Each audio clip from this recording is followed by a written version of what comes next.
Welcome, everybody. It is April 7th, 2026. Looks like Trump is going to apparently back down for tonight, for now.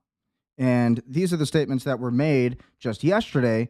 But as we're looking at all of this, it's kind of strange looking at all of the timing because ultimately, what does this really mean when Trump just said this? So again, this comes literally at 6:32 p.m., literally not so long ago. Based on conversations with Prime Minister Shahbaz Sharif and Field Marshal Asim Munir of Pakistan, and wherein they requested that I hold off the disruptive force being sent tonight to Iran and subjective to the Islamic Republic of Iran agreeing to the complete, immediate, and safe ongoing or opening of the Strait of Hormuz. I agree to suspend the bombing and attack of Iran for the period of 2 weeks. This will be a double-sided ceasefire. The reason for doing so is that we have already met and exceeded all military objectives and are very far along with a deadline agreement concerning long-term peace with Iran and peace in the Middle East. We received a 10-point proposal from Iran and believe it is a workable basis on which to negotiate. Almost all of the various points of past contention have been agreed to between the United States and Iran, but a 2 week period to allow the agreement to be finalized and consummated. On behalf of the United States of America as president and also representing the countries of the Middle East, it is an honor to have the long term problem closed to resolution. Thank you for your attention to this matter, President Donald J. Trump. So that is from the president himself. This is the big statement from Trump.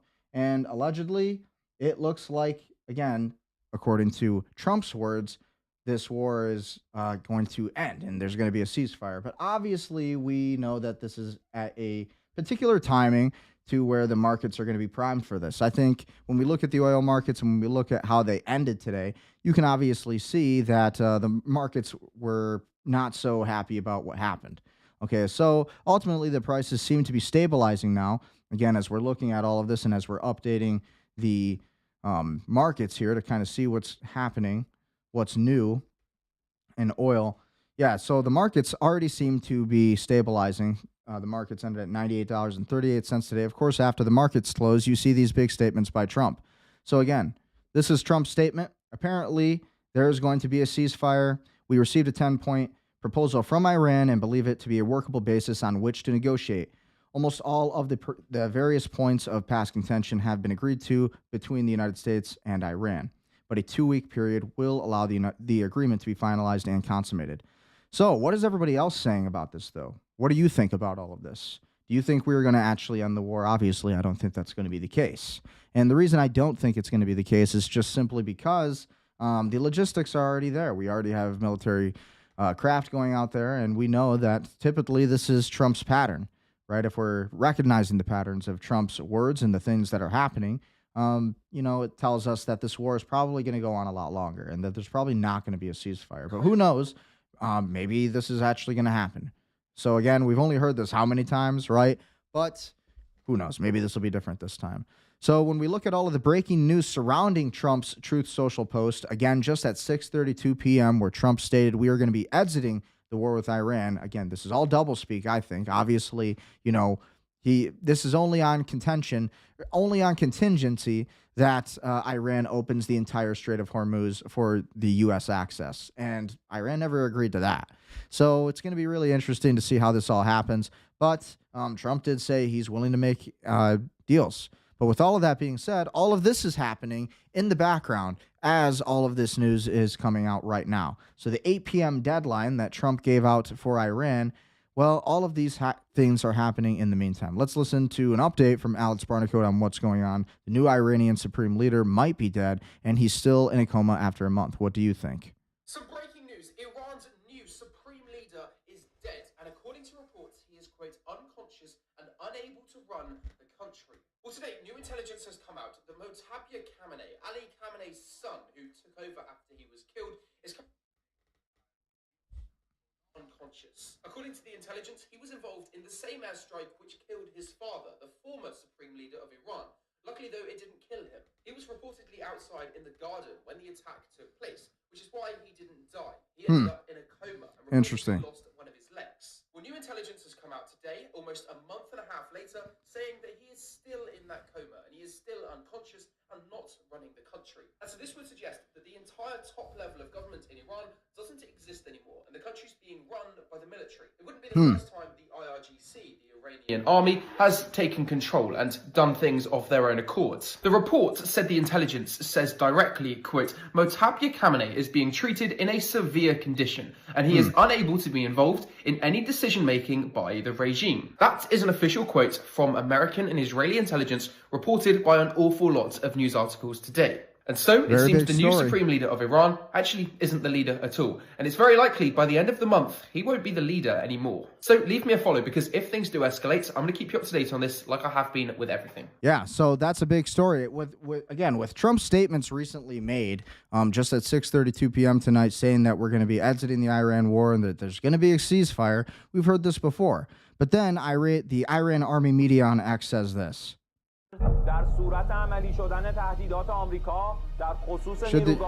We'll rewind it so I can read it, obviously, for those who are listening somewhere else. Should the USA proceed with its threats concerning Iran's power plant facilities, the following retaliatory strikes shall be promptly enacted. All power plants, energy infrastructure, and information and communication technology of the Zionist regime, all similar aspects, and the American regimes shall face complete and utter annihilation. Again, this is coming from the Iran army media.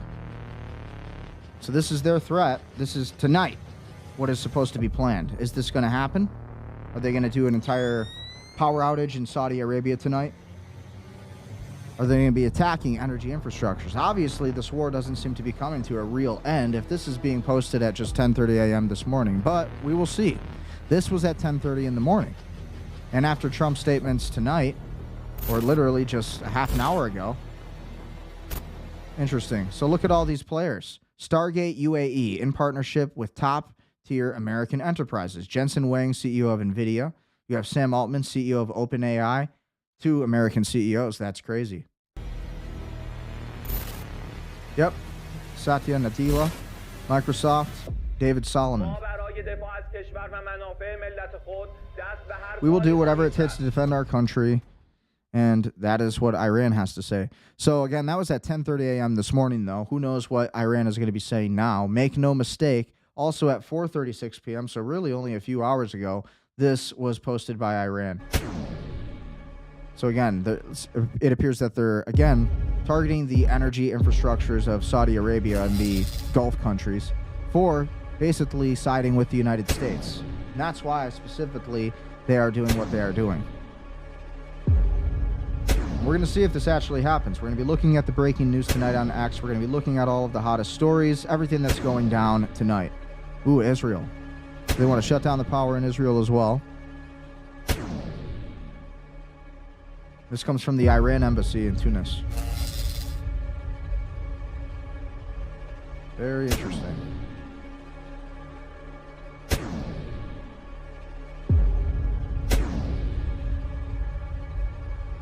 This appears to be a pretty real threat. That was Qatar that it just showed going out. Again, there's Israel, northern Israel.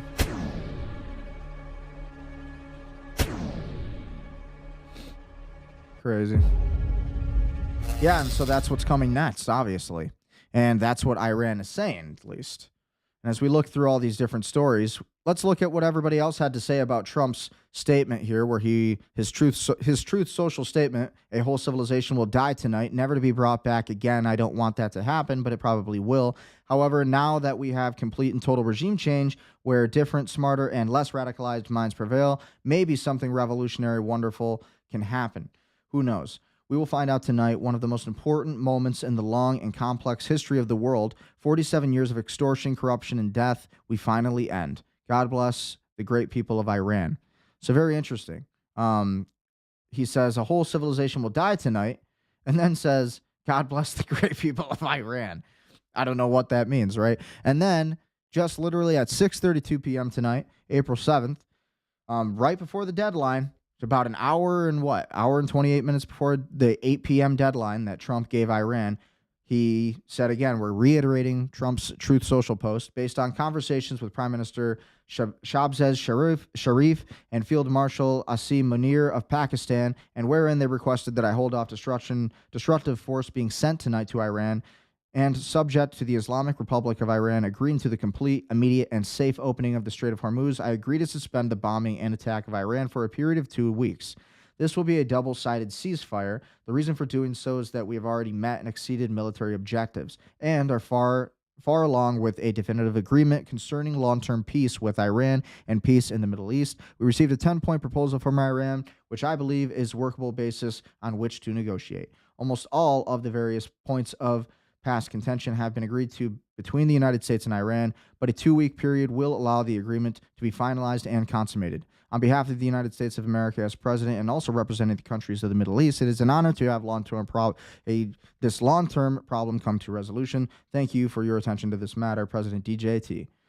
And so again, when you look at some of the comments, this is what everybody else was saying. I had love to comment here on Truth Social. It's the only way to reach Trump on his own social media app, and this is the best place to reach him.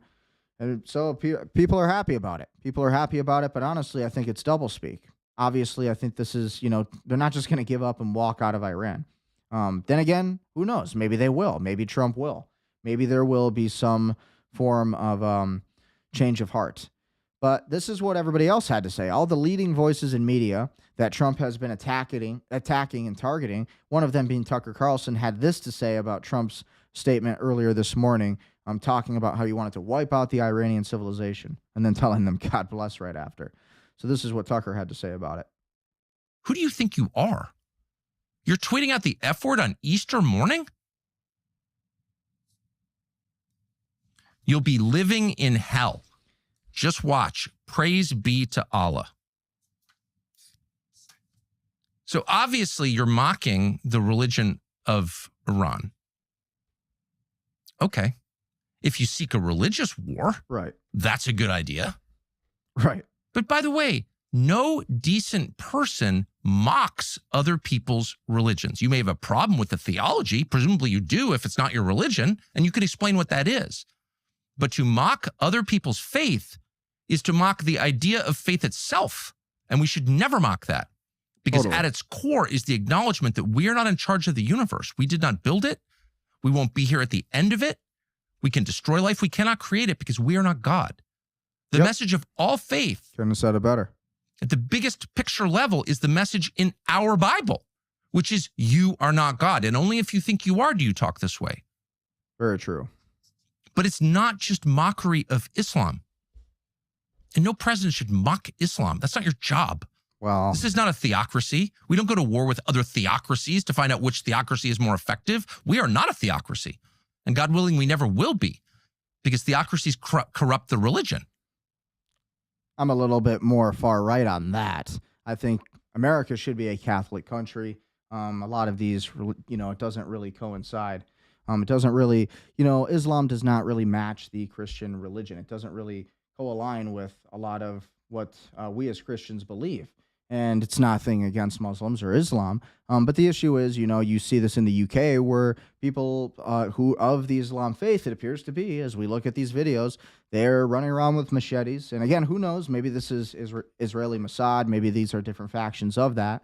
But when you see these Muslim gangs and they're praying right outside of a Christian church and they're mocking Christianity, that seems like there really isn't that much of a love for Christianity. Now, on the flip end, obviously, I would rather be allied with the Iranians versus Israelis all day long, because the Israelis just want to destroy, apparently, according to all the videos we see on X, and it doesn't match our religion.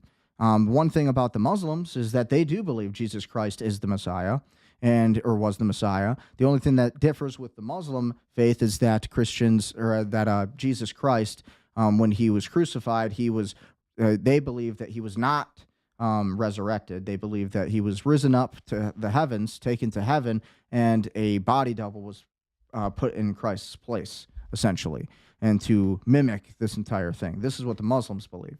And we as Christians believe that Jesus Christ did die, descended to hell, and then rose 3 days later. And after rising, he was able to, again, prove that he was God. through all of this action. So I do believe America should be a Christian country. We should be a Catholic country specifically, not a Christian Zionist country. But very important distinction there. I think there is room to mock. There is room to mock. I wouldn't say mock is the right word. There's room to scrutinize the different religions that we are seeing today coming into the United Kingdom and coming into the United States, and they don't really align with the Christian doctrines or the Catholic doctrines especially. No, this is a mockery not just of Islam, it's a mockery of Christianity. To send out a tweet with the F word on Easter morning promising the murder of civilians and then saying praise be to Allah without explaining any of it, you are mocking me and every other Christian because we're Christians. We can't support that. That is evil. That is an intentional desecration of beauty and truth, which is the definition of evil. Yeah, I mean, it's especially because Trump had tweeted that on Easter. And so that is kind of what, we have to consider today. And so when we look at what Tucker Carlson had to say, we see why Trump may be going after Tucker Carlson so hard. So we also had Andrew Tate's opinion on the matter. What do you guys think about all of this? Andrew Tate had his statements on everything that was going on. This is posted at 1:35. Here's his take on the issue. You think all the people in government didn't position themselves correctly before missiles started flying? You think people aren't getting rich off this shit? I love the way Andrew Tate thinks. Smart guy. Everyone is stealing. Everyone is raping. It is the end. Loading. Has hit the iceberg and everybody is just raiding the minibar. Anyone who can is. Everyone's stealing. Everyone. This cannot continue. There will be a revolution in the streets. It is over. Yeah. Everything you knew about the Western Totally. world, the societal contract, the I pay taxes, I get an education, I buy a house, it's over. They're going to keep increasing taxes. They're going to keep adding wealth taxes. Before soon, they're just going to forcibly seize your assets. It's going to take all your houses. You think you own your house? You know what you should do? You should go buy. And I say this as a real estate agent. Everybody should understand this. You never own your home. You never own your home. You can only own what you can defend. And if you live in a government, in a country, in a tyranny, then you don't get to own your land. And the same reason that our ancestors came over to the New World, to America, the United States, and this pause it at a funny place here. The same reason that our ancestors came over to the New World is exactly what Andrew Tate is talking about, because they were fleeing tyranny. They were fleeing an impossible living situation where the cost of living in debts was insane. And not just that, but the British government was taking all of the land. And so nobody had the ability to actually own land or have any kind of independence. And so there was no room to really succeed in that kind of environment. And so that is why you had the 1776 revolution and all of these things that happened. You don't own anything you can't defend, and you don't have more guns than the government. Just said it. You don't own anything. They're coming for everything. The reason they're investing so hard into AI is because they need AI to control everybody and imprison everybody with the speed mass trials which are going to be required during the revolution. They need to put you in front of an AI judge which scans your entire life and everything you've ever said and decides you're guilty, to put you in the AI gulag. 100%. They know it's going to blow up. They know it's over. They know a revolution is coming. Everyone is trying to stuff their pockets filled with cash. Fill their pockets with cash. Get the AI overlord in. Make sure the AI overlord controls everything. CBDCs, controls where you go, controls what you say. That is 100% the future, and it is the plan. within our lifetimes. 15 years is optimistic. Less than that. You think we can continue? The Strait of fucking Hormuz is closed. Every single American woman is a whore. Every single American man has given up on even having a fucking wife and children because they're all fucking sluts. The economy's fake. No one can pay the bills. Everyone's in fucking debt. Everything is being blown up left and right. The politicians we vote for ignore us, if the elections are real at all. The people we give a mandate to, the people who we say should listen to us for our interests, do the absolute opposite. Anyone in any position of power is stealing. The media only tells you lies. Absolutely everything on the media is constantly and endlessly a lie. They even censor the internet. You can't send a $10,000 bank transfer without the IRS breathing down your neck. However, 100%. they can fucking launder millions. Somali daycares, they can steal billions of dollars. You can't take fucking $5,000 out your bank without doing paperwork. Explain that to me. How long do you think this bullshit's going to continue? There's drugs everywhere. There's crime everywhere. Nobody's trying to fix it. They're all just busy stealing. How long do you think this fucking charade can continue for? Exactly. Well said. And it's very true. It's very true. So that was what Andrew Tate had to say about everything we're seeing now. And I think it's very true. Nick Fuentes also had statements to say about Trump's Truth Social post, again, saying that he was going to end the Iranian civilization, and then also making that statement on Easter as well. Trump's threats to destroy Iranian civilization for Israel almost make you forget that 10 years ago he was elected to build a border wall, repair our infrastructure, and end political corruption. The MAGA movement was assimilated into GOP and hijacked by Zionist Jews. 100%. And I couldn't agree more with that. And when you look at the comments, everybody else is agreeing with it too. Everybody else. He's so far protected from what we voted for. It genuinely makes me sick, one person said. One person said, they said they were weapons of mass destruction. There were none, and there were none. The war in Iraq was a mistake. Yeah, those were Trump's words. Lord help us. LOL. Remember when you said it was Iraq 2.0? Now we can destroy them anytime we want. Now we're evil if we do. You guys are just so terrible at geopolitics. It's hilarious. And then you look at these videos. Yeah, Trump's wearing the kippah. You know, it was all a dream. So you see the Trump base, the America First movement. There's a lot of contention, a lot of backlash. But ultimately, what is the truth? What is the truth? And so this is one more statement. This is the commentary that Nick Fuentes had to say on it. He was on the Jake Shields podcast. So let's listen to this video. It's just bizarre watching our country turn evil. I don't know. How do we turn it around? I don't Right? I don't know. I was thinking about running for office, and I'm like, I started looking at trying to fix the problems, and I'm like, I don't even know what could be done. I don't think there's anything that can be done. I think that the country needs a reckoning is what has to happen. The country is wicked and decadent and arrogant. And what you see throughout the Bible, ironically, in the context of Israel, is that when the people become proud and when they don't listen to God, God punishes them. God humbles them.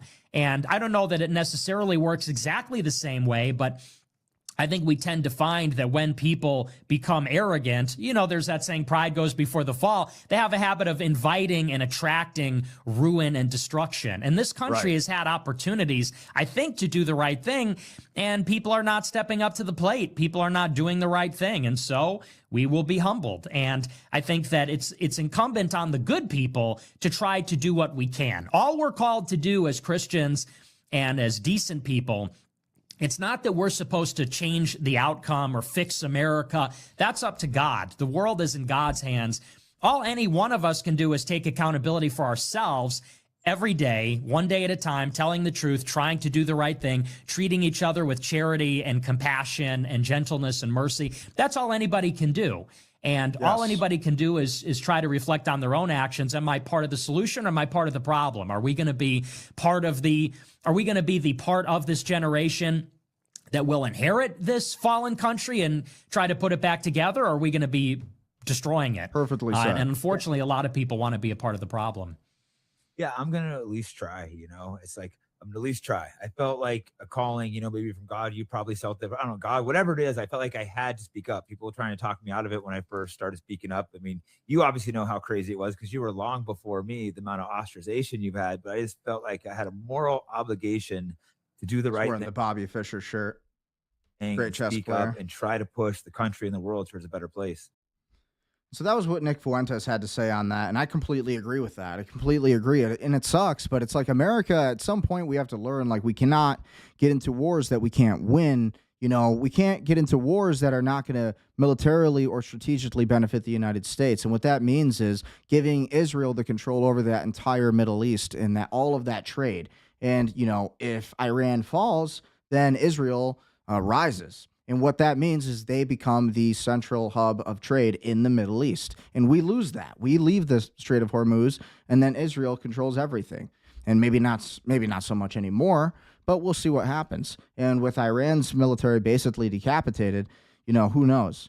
But this is what Ben Shapiro has to say about all of it. So you have a lot of the America First and then a lot of former MAGA who are completely against a lot of this Iran war. And then you have the Ben Shapiros. And again, when the president says that he thinks that God supports the United States when we take out tyrannical dictators, when we kill Ayatollah Khamenei, a mass murderer, when we try to destroy the forward function of terror groups. He is correct about this. See, here's the thing. You're seeing a lot Loading. who have, shall we say, a casual acquaintance with Scripture, like who admit that they had not fully read through the Bible until 2 to 3 years ago, who are suddenly, it turns out, bishops in their church. It's amazing how quickly they have learned biblical literacy. You know, these are the same people who will sit across from guests who tell them that the Bible is actually socialist and anti-capitalist. These characters.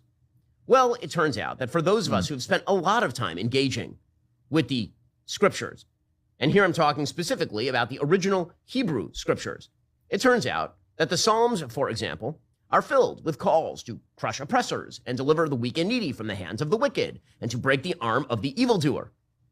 Literally 0 things in Scripture suggest that Western civilization has some sort of a duty to uphold the rule of wicked Islamist theocrats who murder their own people en masse, spread terrorism throughout the region, desire the defenestration of Christianity. Yes, ask the Shia leaders of Iran what they think about. See, everything he's saying about Iran, I really think that that's more Israel, and I think most people could agree with that. Spread terrorism throughout the region, desire the defenestration of Christianity. Yes, ask the Shia leaders of Iran what they think about Christianity, and threaten the West directly. Nothing in Scripture suggests that going along with those plans is somehow scripturally mandated.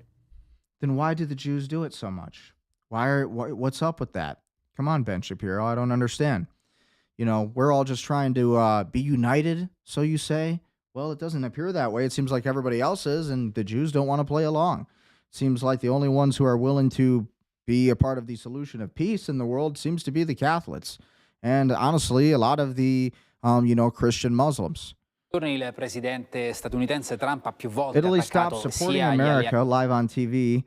Trump is constantly threatening NATO to get help. Maloney says the primary duty is to safeguard our national interest, and this is not our war. I cannot support it, she says. So again, she's the Prime Minister of Rome. Anche dopo Sigonella, come sono I nostri rapporti con gli Stati Uniti? Ma guardi, io continuo a ritenere che sul piano geopolitico l'Europa non abbia molto da, guadagnare. Basically, what she's saying there is that Italy is not going to support the United States in this war because this is Israel's war, and it's not their war. And why would they fight a war that they know they're not going to win or be on the right side of history for? Right? That doesn't make sense. That there's really no purpose to that. So here's another clip I wanted to take a look at. We're not going to analyze the entire video. It was just the beginning of it that I thought was somewhat intriguing, though. And so ultimately, though, it's very true. Oh, there's never going to be a revolution in the United States. There's never going to be a civil war. That's a fantasy that a lot of people have. It's never going to happen. How do I know? Just turn on the radio. Just turn on the television. Go watch movies. Turn on Netflix. See, there's a chemistry to resistance, to revolution, and so on. Because look, what are we actually talking about with resistance? What is resistance? It's a reaction. A revolution is a reaction, and there's a chemistry to that. A chemistry that determines what the reaction will be, whether the reaction will be combustion or reduction. You know, if it's going to be flammable or not, if it's going to be explosive or not, whether the reaction generates heat or cold or what have you. Yes. You know, in America, you may have some elements that would normally be explosive when they're mixed, but other elements are in that mixture that cause the opposite reaction. So you have those elements in America for revolution. You have the elements for civil war. And that would be like your far right versus the crazy radical left.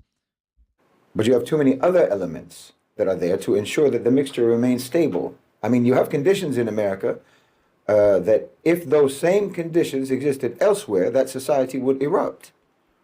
But you're not going to have any eruption in America, except a controlled explosion, you know, like when the police find a bomb, discover a bomb, and detonate it themselves. That's the only kind of explosion that you're ever going to have in the United States at this point.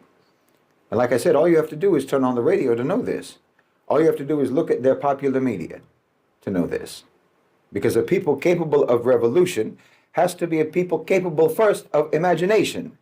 They have to be creative people. In order to have a revolution, you have to have independent thought. You have to have 100%. Independent thinkers. People who can't think for themselves are never going to revolt.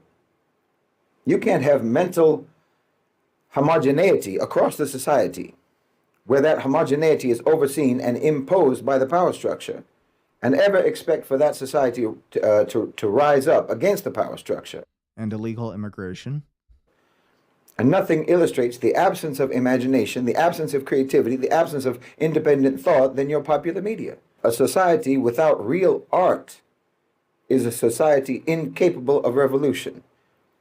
And your art is vapid, and it enforces vapidness. That's the relationship between art and society. Weimar conditions. I mean, when you look at Germany, that's exactly why Germany became, what it was during World War II. It's because it was promoting a lot of the same stuff, that cosmopolitan culture, that LGBTQ, transgenderism kind of culture. Reflects and it affects. It expresses how you feel and it tells you how to feel. And you have become, in America, a people with no artistic language, no vocabulary. You're deprived of even what art is supposed to be for you. More and more of your words are being removed from your artistic lexicon with every passing day. Every day, your music gets more formulaic. Your films get more repetitive. Your literature gets more simplistic, to the point that an AI computer program can produce your songs, produce your scripts and your books. Crazy. Your creative lexicon is shrinking until you're like a toddler who has no words to identify or to articulate or to understand or to express what he's feeling, what he wants, what he's afraid of, what he's happy about, what he's sad about, so on and so on. You're deprived of the language of human complexity. Because look, take music. Now, as Muslims, we have our own views about music. But the fact is, it's a major factor in the culture of the West. Well, 2 or 3 people write the majority of the top 40 songs in America.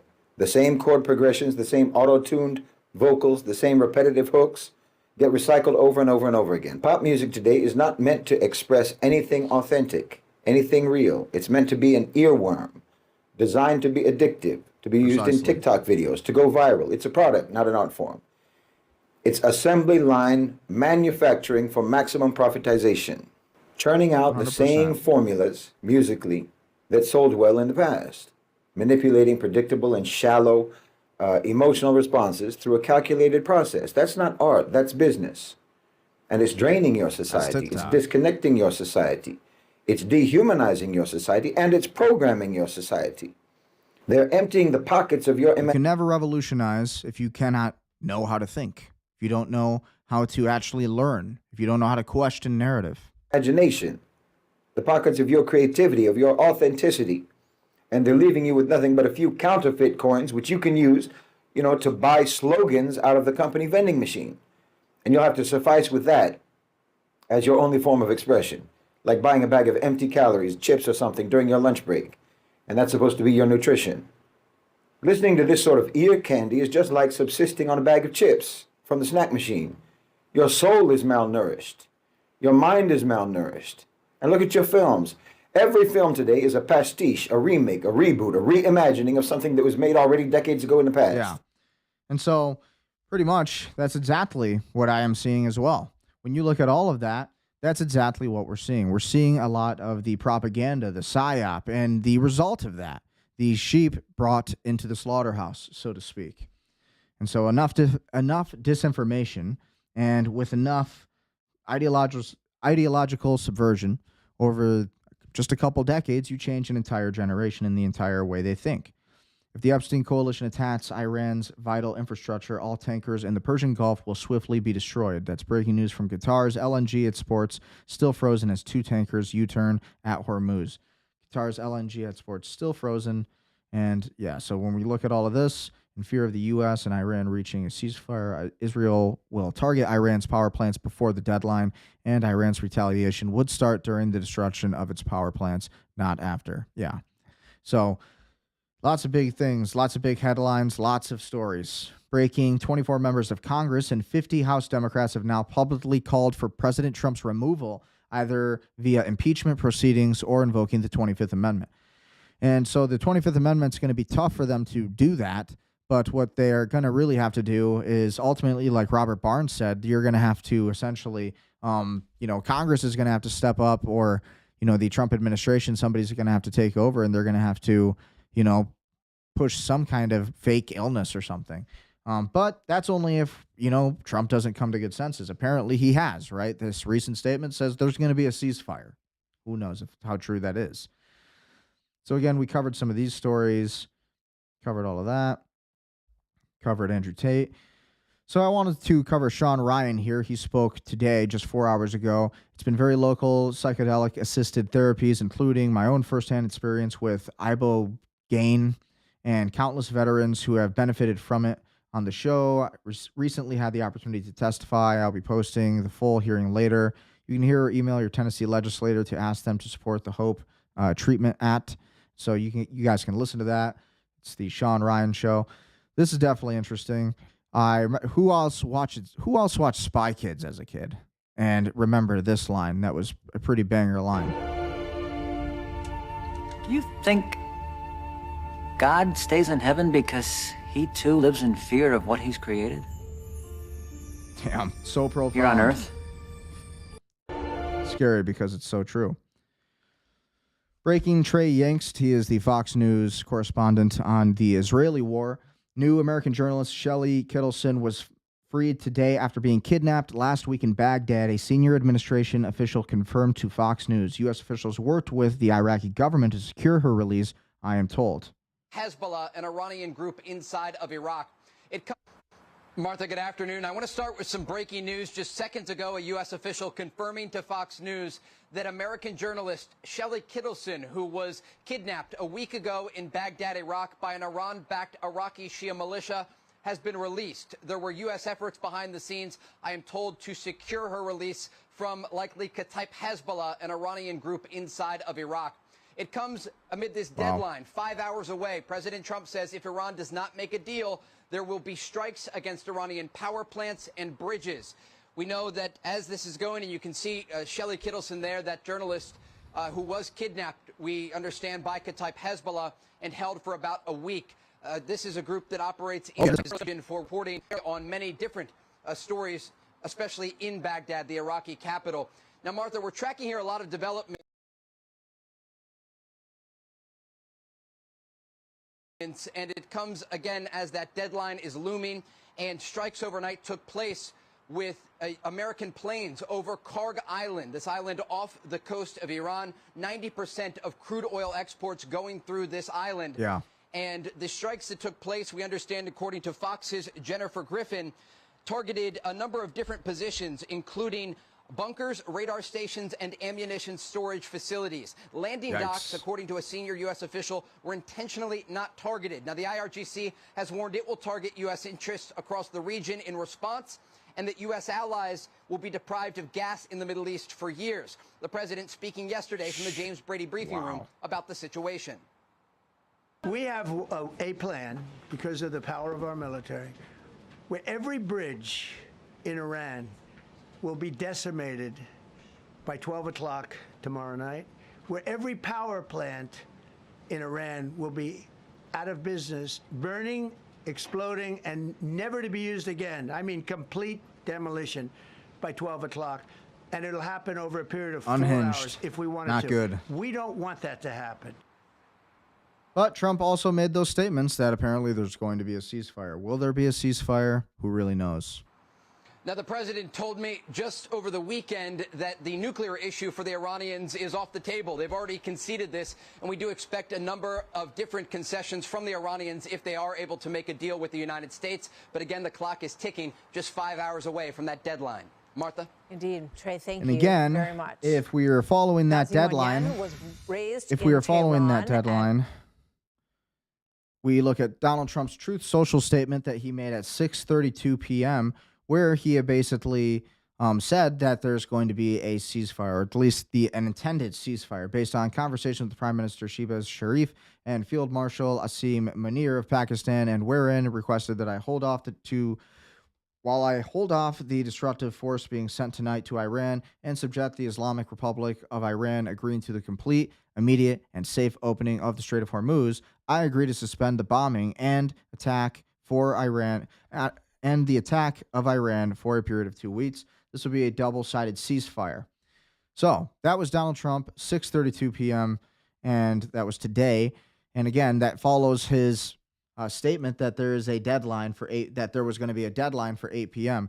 And again, his statement that was made at 8:06 a.m. on just today, this morning. A whole civilization will die tonight. So, what do you guys think is going to happen? Are we waiting for something new to happen? Is there something that's going to be happening right while I'm doing this stream? Probably. I don't see there being a ceasefire, though. And I see there being continued aggression. There's going to be continued progression into a lot of what we're seeing here today. Again, when we look at the DLINT charts and when we look at the DLINT maps on all of the newest stories, we can see that there is a lot of big information coming up. Well, I guess we won't go to that. I'm not signing in. Thought I was already signed in. I'm not wasting my time. Many entrepreneurs have an anti-authority streak. So this was Brian Armstrong from Coinbase. If you guys are following crypto, then you've been following the Clarity Act and what's happening with that. These were Brian Armstrong statements just 3 hours ago. I'll tell you a funny story. Like when I was a kid, for the holiday, like Christmas, you get these gifts, and my mom would always say that you have to write thank you notes. And I hated this being told what to do. And so when I was probably like 7 or 8 years old, one time I was forced to go write these thank you notes. And so what I did is I actually went and I wrote, I'm being forced to write this thank you note under duress.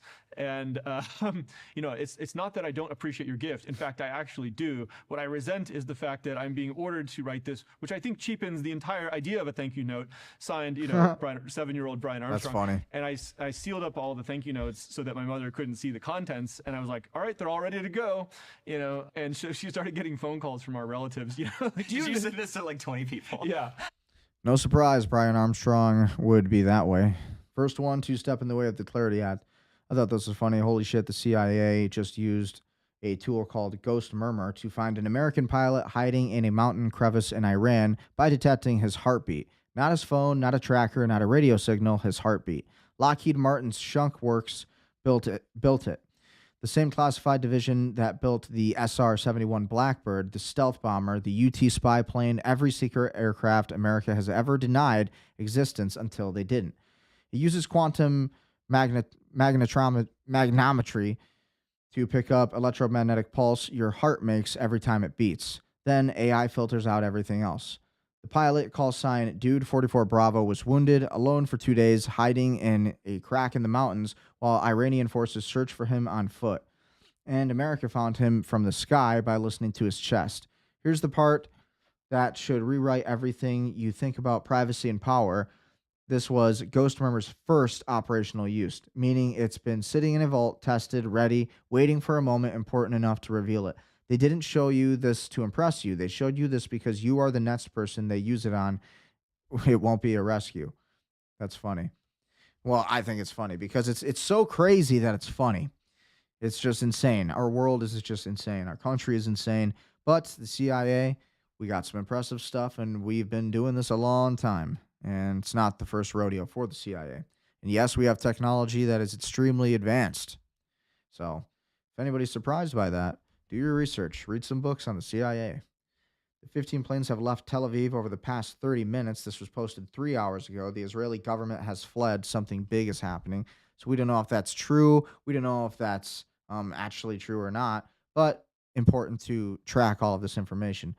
Another update that was just an hour ago from Alex Barnicoat. The Pentagon has canceled their plan to a press conference, and this could mean World War III is coming. Let's hear what he has to say.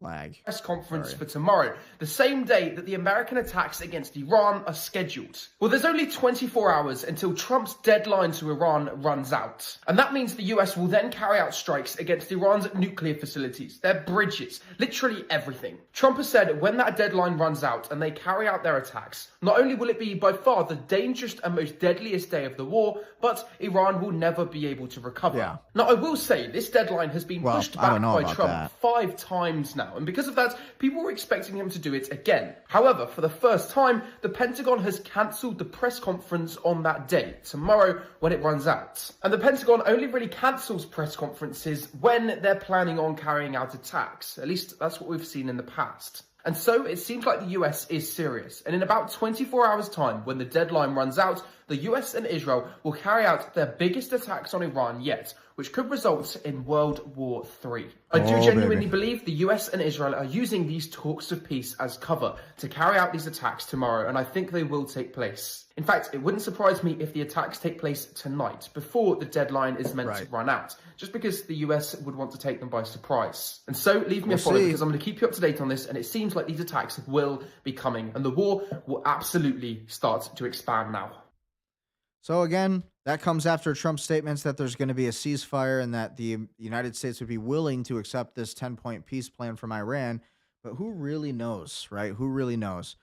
This is a public library in Iran. This is what the uneducated Epstein class wants to destroy. I thought this was pretty neat.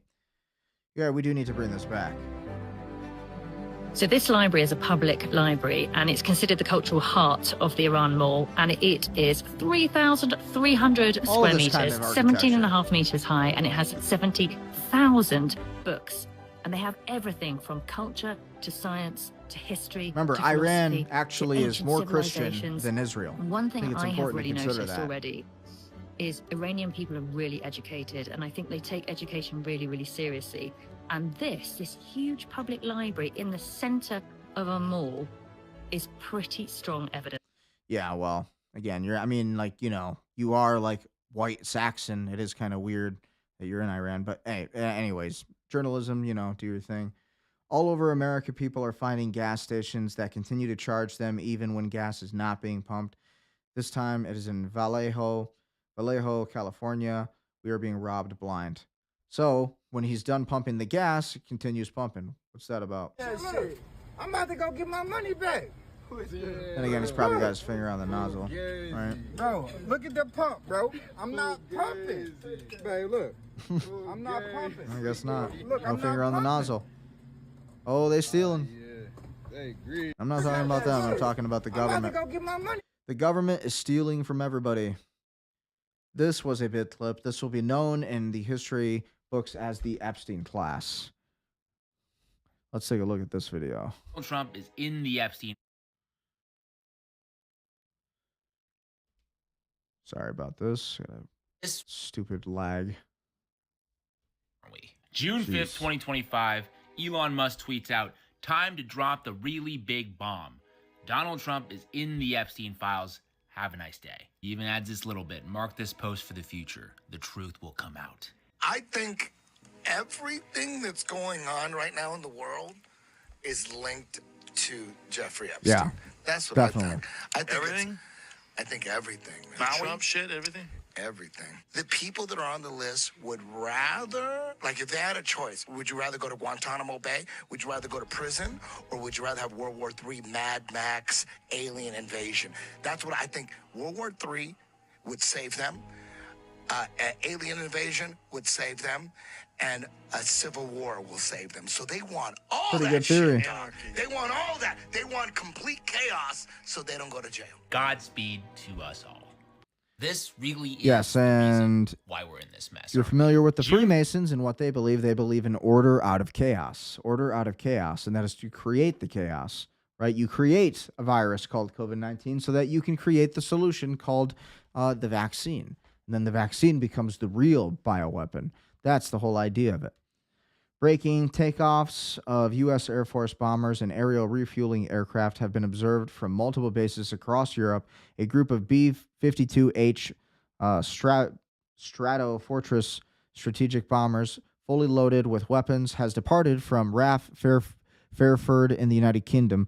The estimate flight time to Iran, approximately 7 hours. So again, this is footage of B-52H Strato Fortress strategic bombers. It's coming. War's coming. Breaking Pope Leo on Trump's warning of Iran civilization destruction. This is truly not acceptable. Here, there are certainly questions of international law, but even more than this is a question of morality for the good people. He adds the war is continuing to escalate and is not revoking anything, is only provoking more hatred throughout the world. Attacks on civilian infrastructure are against international law, but it is also against the sign of hatred and division that we are capable of. So, this is what he had to say. cuore veramente di tanti innocenti, tanti bambini, tanti anziani, totalmente innocenti che sarebbero anche i loro Again, in the native language, though. All left-wing politics today boils down to preventing young men from taking back their civilization. Totally agreed with this tweet. Listen, this is Gavin Newsom's wife right here. Talk about the desired emasculation progressive boys of that men spend just time admitted. online are moving Listen a to little this. bit. Listen to this video. Listen to this clip. This is Gavin Newsom's wife. You just see how the left wants to destroy real masculinity. The left wants to destroy any semblance of a real strong nation. Boys, we all know, I think, or increasingly are realizing that boys are moving away from sort of the more progressive. Boys that spend time online are moving a little bit. I'm trying not to be political here, but are moving to the right and for good being reason. sort of influenced by the Andrew Tates and some of that sort of alt-right socialization online that we know is very, very dangerous. My husband and I were alarmed when our kids were watching sports online, and my son knew about Andrew Tate and thought he was pretty cool and thought that his Republican grandfather, who's not a Trumper, but I cannot believe a politician's wife literally is calling out Andrew Tate. Like, really? Like, you're bringing up Andrew Tate. You are the first lady of the governor of California, and you're talking about how you don't like the fact that your son listens to and enjoys Andrew Tate as a role model, a guy who was an MMA world champion. The guy is a successful online entrepreneur, made a lot of money, confident, teaches, got a lot of, again, the real world, built all of these online businesses that help thousands of young men around the world. Come on. Fiscal conservative thought that my father would like Andrew Tate. So that's scary. That's scary. Like, no, these people are scary. These people are the real scary ones, the left. And it's the left and the right. The people on the right that are scary are the Israel first Zionists. That's the problem with the right. With the left, it is so many different things. And this is one of them. The femininity of the left and the just emasculation of men and this belief in destroying America brick by brick, just taking it down and then giving all of the bricks to the illegal immigrants, giving all of the bricks to the criminals. You know, it's insanity. It's pure nuts. And it's so sad, too, because Gavin Newsom and his wife, they're a good-looking couple, beautiful family, and they're completely just, I don't know, brainwashed. Maybe they're blackmailed, or they're just really bad people in general, because who would want to do this to a country? Why would you want to turn people away from a positive male influence in the world that can actually make men stronger? We're like one of the most progressive households, and our son is confused She's proud of that. and asking all these questions. We're working on legislation to hold tech companies accountable and help them be a force for good in our kids' and families' lives. Dude, I'm a tech company, and I'll tell you right now, we take all of your words and we throw them right down the toilet. The CEOs who think like me in AI, in entrepreneurship, and tech, we say, F you, no. These people are a virus to this country. These people who want to, again, they want to dismantle the American way. They want to dismantle masculinity. They want to dismantle all of these things that make America great and that make our society great and strong. They want to destroy it brick by brick. And it's pathetic. To really provide all the best in class resources and support for youth so that they don't go down this rabbit hole of very, very dangerous and limiting narratives. See, it's like when they say things like very, very dangerous. What is dangerous about it? She can't even articulate what is so dangerous about Andrew Tate. It's insanity. One person. This guy is like, he's in the UK. He's not even an American. He's an American. I think he's like partially American. He has like dual citizenship or something. I don't know. He's a multimillionaire though. So like, who cares? The guy's hardly in the United States. The guy lives in like Romania and Dubai. And then, then you have this lady who's concerned with some Brit. Again, he lives in like, again, a guy who's from England and he lives in like all these different countries for most days out of the year. It's ridiculous. around ultimately what it means to be a girl and what it means to be a boy. We owe it to them Yeah, and there's only two genders. ourselves to kind of heal this this gift of modern technology, but curb it to be a force for good. I mean, look, the Gov and I, we have 3 more years. We're trying to The Gov and I, the Gov and I, what the hell? institutionalize our values so that they carry on beyond our term. Oh, they won't. They won't. They won't carry on. It's over. It's over. All of the wokeism, the leftism, the Israel first Zionism, it's all dying. It's going away. This entire attitude we're seeing on the screen here, this entire anti-American, pussified, female, feminine culture, emasculation, no, we will destroy it. It will be the end of all of this entropic language and rhetoric and this anti-American rhetoric. These people will be thrown in the gulags eventually, whether it be by the people of, probably by law enforcement, because it will be by peace and the truth will prevail.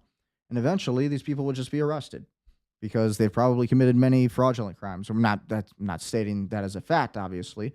Don't want to get ourselves sued now. But when you look at the fraud that's happening in California and you look at Nick Shirley's expose and you look at Tyler Oliveira and his exposés on these places, you see that the fraud is pretty prevalent in California, and it's disgusting. But fraud is prevalent all over the United States, and we have, again, the crazy radical left, and we have the crazy Zionist right, and these two factions of our government are the principalities that are keeping Americans from true prosperity and success. See, it really is all the same team at the end of the day. It's not between left and right. Convicted in Oregon, the rain that falls on your land isn't yours. Gary Harrington built 3 reservoirs on his own 170-acre property to collect rainwater and snowmelt for fire protection. The state said, "Drain it. All water belongs to us." He refused. They hit him with 9 misdemeanors, 30 days in jail, and a $1,500 fine. This is a government ownership of the sky. What's next? Your air? Your backyard dirt? You know what? Honestly, I think this is ridiculous. So, I guess you can say, like, well, it depends on how he's using it. How does the reservoir affect the actual community itself? Does it directly impact the community itself is the better question. And I say this as a real estate agent. And I think that this is absolutely BS. This guy is getting completely just a terrible shakedown by our government. And, you're collecting water from the sky and you're turning it into drinkable water and reusable water for yourself. And you by your own, reservoir that you created. What do you think? I mean, maybe it's crazy, but I think the idea that the government has any say over, you can't use water and recycle the water and repurpose it for your own use because you have the brain to do it, that is tyranny. And that is like a pure sign that maybe these politicians need to have a different kind of treatment done to them versus just lawsuits and indictments. Maybe there does need to be some kind of real takeover. Again, not a violent one by any means, but one where these people do have to live in fear the same way that they put these innocent people in fear who want to, collect rainwater on their own land. Rainwater is a public resource, and collecting it without permission is illegal. In Oregon. Yeah, you got some fat guy telling you that. Could you imagine some fat guy? Rainwater's illegal. You can't collect it on your land. You can't do it. And it's just like this fat guy who has no concept of America and probably had everything handed to him, probably spoon-fed to him in life. And you look at this. So watch this video. Just watch. A man was convicted and sentenced to jail for collecting and using rainwater on his own land. The state government charged him with theft. Rancher Gary Harrington built 3 large reservoirs on his property to collect rainwater and snowmelt. Harrington said the water was primarily used for fire prevention and to provide drinking water for wildlife. However, the state classified his actions as theft and brought criminal charges against him. Under a municipal regulation, all water resources within city limits, including precipitation, are considered part of the public water supply system. The city asked the court to order the removal of his water collection system and impose fines. Despite multiple appeals, Harrington argued, The water falls on my land. I didn't sell it. I only used it on my own property. The court ultimately rejected his argument. Your land is not your own land, right? The government owns you until you do something about it. In the end, Harrington was convicted on multiple charges, including the illegal use of state water resources. He was sentenced to 30 days in jail and fined more than $15,000. The case sparked strong public backlash, with many residents calling it an act of tyranny. If a person cannot even own the rain that falls on their own land, what do they truly own? And don't forget that your founding fathers went and crossed the Delaware and killed British people because they charged a 3% tip on their tea. Don't forget what is really going to happen to these people. There's going to come a time when all of these things are going to be answered for. And eventually these politicians are going to push too far. And it's going to be the purge. It's going to be the real movie. I'm not saying it. I don't hope for it, but I am saying it. Eventually it's going to happen where the American people are going to say, fuck this. I'm not going to pay my taxes to a government that hides the Epstein files. F this. I'm not going to support a government that wants to charge me with taxes when they don't even know what they owe, when they don't even know what I owe them. Like, I have to file first before the IRS even knows what I owe them. F that. How about, no, we're going to not do that anymore. You know, maybe as a country, we need to collectively say no to our government, and we need to put the same fear that they've put into the people. Because without when the government is not in fear, then there is no liberty. You know, when the government is feeling comfortable owning your life, there's no liberty, there's no freedom, and there never will be. Going on, breaking news, Macron has given big shots to Trump. This was 11 hours ago. Macron sold 129 tons of French gold held in New York and replaced it with European reserves, generating around $13 billion in profits. France now holds all its gold in Paris, signaling a major shift in its strategy. Wow. So many big developments happening. And again, all of this is going down. Some big things big things are happening in this war. A lot of people just don't know what's coming. It's going to be something big. That's all we know for sure, right? And again, here's exactly what I was talking about. He's innocent. Florida man refuses to pay taxes because he did not personally approve any of the spending. Yep, there you go. Good looking guy right there, right? Pretty decent looking, normal guy. And he's in jail because he didn't pay his taxes. But meanwhile, Somalis are allowed to have fraudulent daycare centers. Trump is not going to do anything about that. Trump says we can't do anything about that. No, we can't look at the daycares. No, we need to be at war with Iran so that way Israel can be happy. No, we need to give Israel more money so they can build their roads, so they can build their infrastructure, so they can continue bombing Lebanon. We need white phosphorus bombs over the sky in Lebanon. No, we need to make sure we are supporting Israel in their endeavor of wiping out every country for the Greater Israel Project. That is what this is all about. So pay your taxes, Americans. You dirty Americans. You unpatriotic Americans. How dare you defy Israel? This is extremely concerning. Certified Master Home Inspector says there is something big going on in my profession that affects almost every homeowner in this country. This includes anybody buying a home, selling a home, realtors. This is all affects you. Right now, right this minute, as I'm talking to you, there is a corporate takeover of all the software that runs home inspection companies, and I'm going to explain why it matters to you. So let's listen to what he has to say. We won't watch the entire thing, but we'll watch a few minutes of this. Something happened last week that sent shockwaves through the entire inspection community. I'm going to break a story. Again, as a real estate agent, I can't stress this enough. As a real estate agent, you need to watch this. You need to pay attention. If you're an investor, if you're a buyer, you're a seller in real estate, pay attention to this video. That nobody else has wanted to cover or talk about, but there is something very big going on in my profession that affects almost every homeowner in this country. And this includes anybody buying a home, selling a home, realtors. This all affects you. Right now, right this minute, as I'm talking to you, there is a corporate takeover of all of the software that runs home inspection companies. And I'm going to explain why it matters to you. Palantir. It's one of them. On some level, I think all of us know that these corporations are buying up access to our data. But last year, something happened that should have sent alarm bells through the entire profession. And honestly, we all should have been talking to our clients about this. Data You see, centers. there are very large corporations buying up the software that we use to do our inspections that we write reports with. Now, you probably know that home inspectors, we are legally required to keep all of our data and findings confidential between me and you, the client, and nobody else. I can't even share a report with the client's realtor without the client's permission. That's Right. how legally prohibitive it is. We're supposed to protect your data.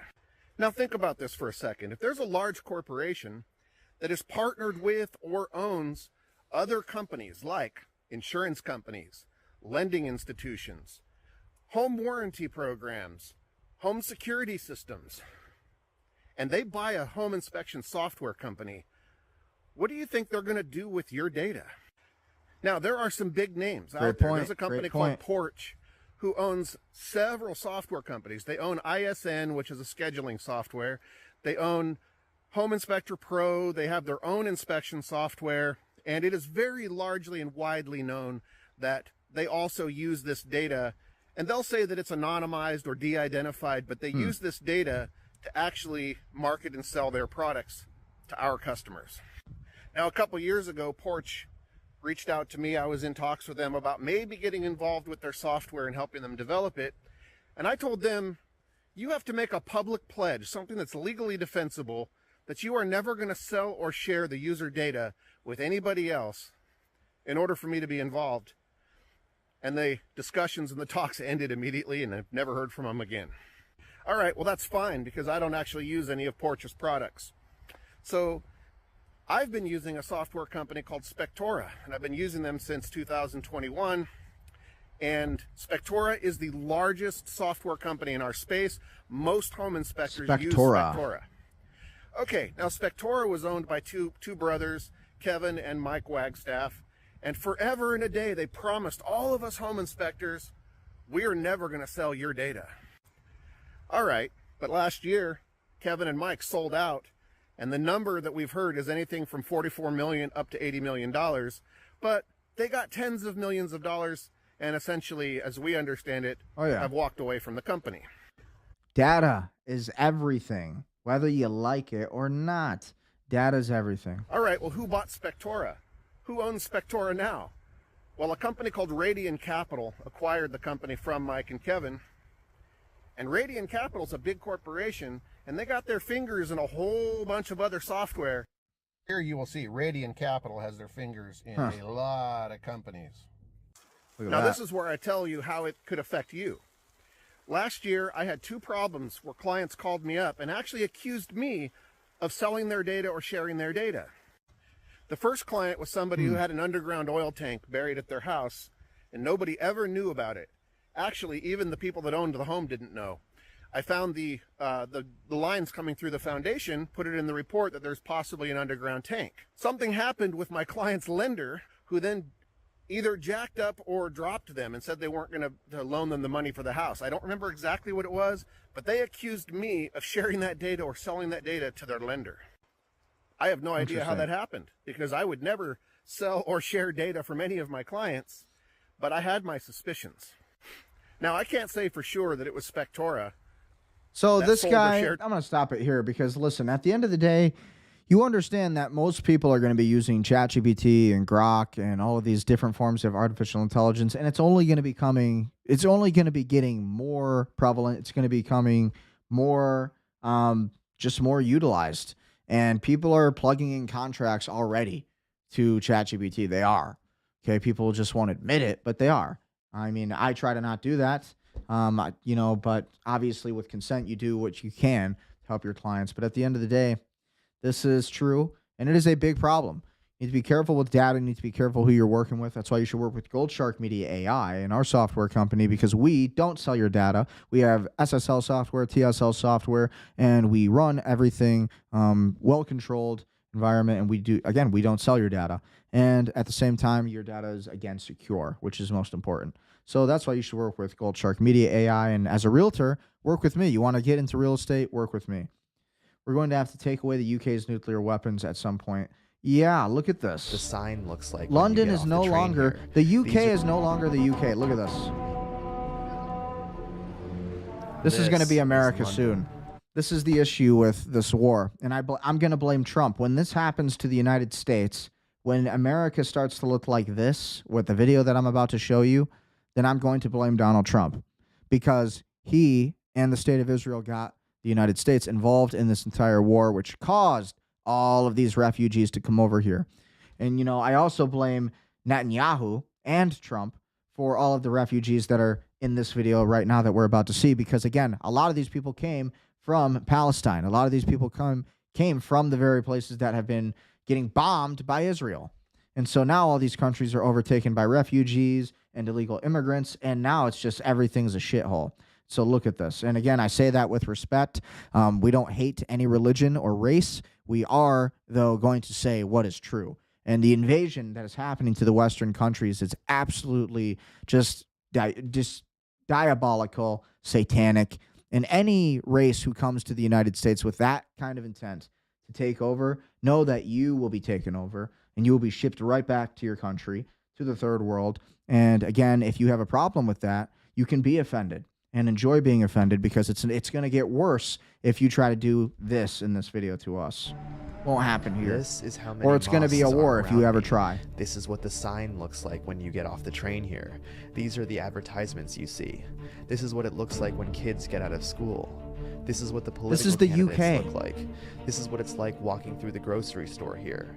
The UK has become unrecognizable. Conquered. That's conquered. That's called getting conquered as a country. That's why I traveled thousands of miles to come here. It's very to sad. find out why and how this happened. But who did this? You don't blame the Arabs and the Muslims for this. You blame Israel, because Israel has been bombing these people's countries, causing this refugee crisis, causing all of this. And that is why this is all happening. The issue I have with these Muslims and Arabs that are coming over to the United States and the UK is they're coming in, they're making their Muslim call to prayer, they're being obnoxious about it, and they're doing it, and not just doing the Muslim call to prayer. That's fine. Do your Muslim call to prayer. We have freedom of speech and religion in this country. However, when you're coming over here to invade, with the intent to invade the United States, when you come over here and when you, with 100 different Muslims or 200 or 300 different Muslims, and you're praying in the street of New York City to block traffic, you are a terrorist. And you're going to be treated like one, and we're going to kick a boot in your ass and get you out of the street, because all you're doing is disrupting the society. You're disrupting security. You're disrupting commerce. You're disrupting everything. That is a terrorist act. So if you want the United States to support the Muslim and Islamic movement, which I could support, I could get behind that as a, coexisting religion in the United States. But what I'm not going to put up with is Muslims coming over to the United States and doing this, taking over, having 12 kids each, out of pure spite of the United States and our rules, our way of life. And then on top of that, committing murder and rape to our children, and then doing these Muslim call to prayers with like hundreds of Muslims right in front of a Christian church. How disrespectful. You don't see Christians doing that in Muslim countries. It's just so diabolical. And it is so third world. It is so regressive as a country to do that and to behave in such a manner. And you can't expect any country to ever want to coexist with you in such a manner. So I say, if you try to do that over to the United States, get ready for the Crusades, and it's going to be ugly. The only reason all of this has happened up to this point is only because there's been weak leaders. Okay? All of the good people have been at work all this time. All of the good people, the only reason they haven't fought back is because they were too busy. Now people are waking up to this. Now there will be new leadership. So this isn't going to last. The UK truly any country who wants to invade country next. Yeah, well, again, there's a decision people have to make. The masses have to make a collective decision. It will be decided whether propaganda and psychological warfare wins. That's a question as to whether or not that will affect the United States and the UK. Will people be feared into submission? And will they just start wearing, the entire hijab and all of this stuff? And listen, to be clear, not against any other race or religion. What I'm against is the intent to invade and to dismantle a country with the pure intent of being a subversive, army, and coming in here, disparaging Christianity and all of this. It's like, how about you target the people who are actually persecuting your country? I can't take it when I see these videos of, these, I don't want to say all Muslims, of course, but when you see these countries like the UK and they're getting taken over by these third world Muslims, and they really are, because they're violent. They come over here with swords. They're swinging it around. They're literally hacking people's heads off. That's happening. There's real stories of this all over X. We could find them. I could play them. I'd get banned, and that's why I won't play them. But you could do it. You could search it up on Twitter. You find it yourself. So if there's going to be a unification of Muslims and Christians, then there cannot be a war against Muslims and Christians. There cannot be the Gog and Magog outcome, which is what the Jews want. And that is the plan, to set the Muslims and the Christians against one another, Gog and Magog. Look it up, Google it. And this is a war of the Christians versus Muslims, and basically allowing the Jew to profit from this war, and essentially to usher in the Jewish New World Order. And that is the plan, the Greater Israel Project. That's part of it. And so the only way to thwart this entire plan is for Muslims and Christians to unite, and for there to be a mutual respect of these religions. Christians and Muslims, Catholics and Muslims, there needs to be a unification, which means Muslims need to stop doing their call to prayer with hundreds of people right in front of a church, or, a Christian church, and right in front of, blocking traffic in New York City. What the hell is that? How is that American? How is that, what do you think makes any Muslim think that Americans are going to want to live with that? And what makes you think that's not going to bring a war? Whoever's behind that is an extremely dangerous force. And when I say a dangerous force, it's a force that seriously needs to just be thwarted out and shunned out, casted out, like a demon in the Bible. And honestly, so that's my feelings on it. America first, America only. It really should be that simple. America is a Christian country. We're a Catholic country. We have freedom of religion here, but you need to assimilate to the American way. You need to have respect for the United States of America, for Christianity, Catholicism, and Christendom in general. And then we together, at that point, can unite against Zionism, which is the real enemy of both Muslims and Christians. I love this. It's kind of awesome. Grey Wolf howls and gets response from the entire forest. So simple, but kind of awesome.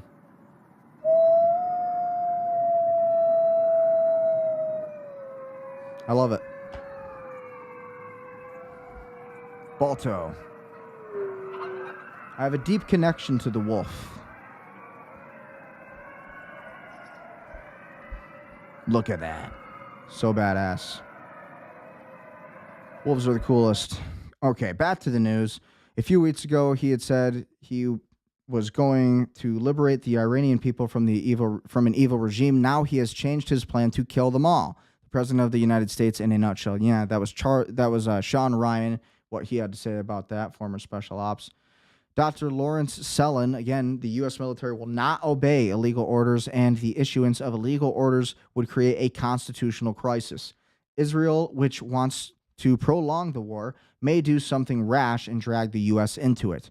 The U.S. must immediately cease joint military operations with Israel. Probably the most important thing that was said, and Trump probably didn't even see it. But so important. We do need to detach from the state of Israel, and there's never been a more important time in history to do that.